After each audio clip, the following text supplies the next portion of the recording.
The enigma of Jinnah, a leader shrouded in contradictions. Muhammad Ali Jinnah, a name etched in the annals of history, the father of Pakistan, a beacon of hope for Muslims in British India.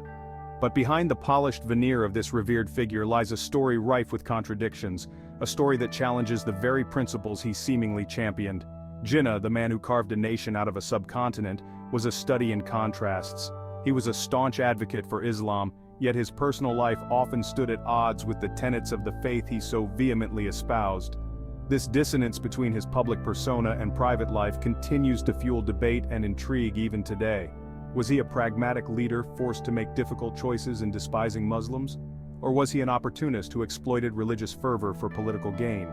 The answers, like the man himself, are complex and shrouded in layers of history and ideology. Jinnah's life story is a compelling narrative of ambition, contradictions, and the enduring power of legacy. It's a story that forces us to confront uncomfortable truths about the nature of leadership and the complexities of faith. It's a story that continues to resonate in the very fabric of Pakistan today. Beyond the pale Jinnah's indulgences and Islamic doctrine, let's talk about the elephant in the room, shall we? The one that makes people shift uncomfortably in their seats when discussing Jinnah, the one that involves pork pig meat. Yes, you heard that right, pork. Islam, the faith Jinnah so vehemently defended, has strict dietary laws.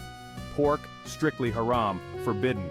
Yet, whispers of Jinnah's fondness for bacon-cooked pig meat and ham pig meat have persisted for decades.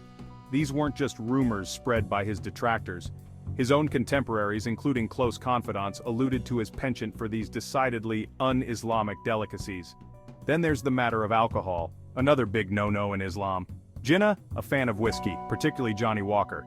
Again, not exactly a state secret. His fondness for a stiff drink was well documented, even celebrated in some circles.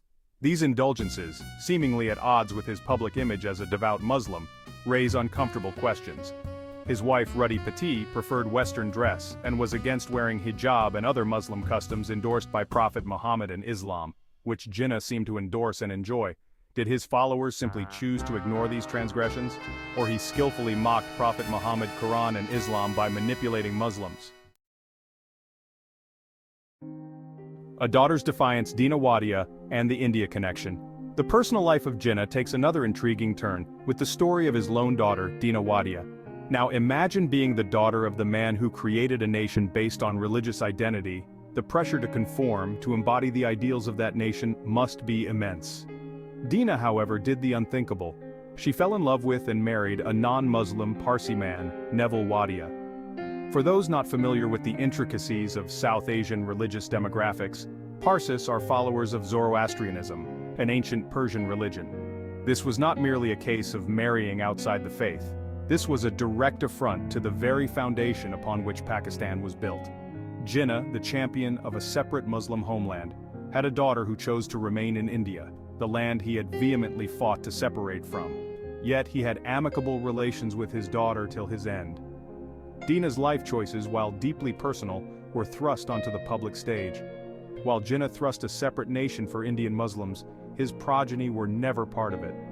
They served as a constant reminder of the chasm between Jinnah's vision of becoming a leader of state at any cost and the realities of his acumen by calling himself Muslim and insulting the Islam and its prophet in a nuanced way. The high life parties, fasting, and the forgotten pilgrimage. Now let's talk about Jinnah's lifestyle. This wasn't a man who lived in an austere hut, subsisting on dates and water. Jinnah enjoyed the finer things in life.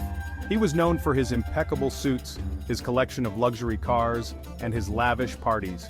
These parties, often attended by the who's who of British India's elite, were legendary. Champagne flowed freely, music filled the air, and dancing went on late into the night. Not exactly the image that springs to mind when one thinks of a pious Muslim leader, is it? Then there's the matter of fasting during Ramadan, a fundamental pillar of Islam. Reports of Jinnah adhering to this month-long period of abstinence are, shall we say, nearly none. And as for the Hajj, the pilgrimage to Mecca that every able-bodied Muslim is expected to undertake at least once in their lifetime, let's just say Jinnah never quite found the time, though he had time and money for other parts of world tours. Even now, Pakistan mocks and insults Prophet Muhammad by having Traitor of Islam as its father of nation. This double standard is clearly inherited by the Islamic State, where it's ally to USA and at the same time shelters its enemy, Osama bin Laden, in a palatial bungalow in its capital outskirts. These aspects of his life, often glossed over or outright ignored by his ardent supporters, paint a picture of a man who lived life on his own terms, even if those terms clashed with the religious principles he publicly espoused.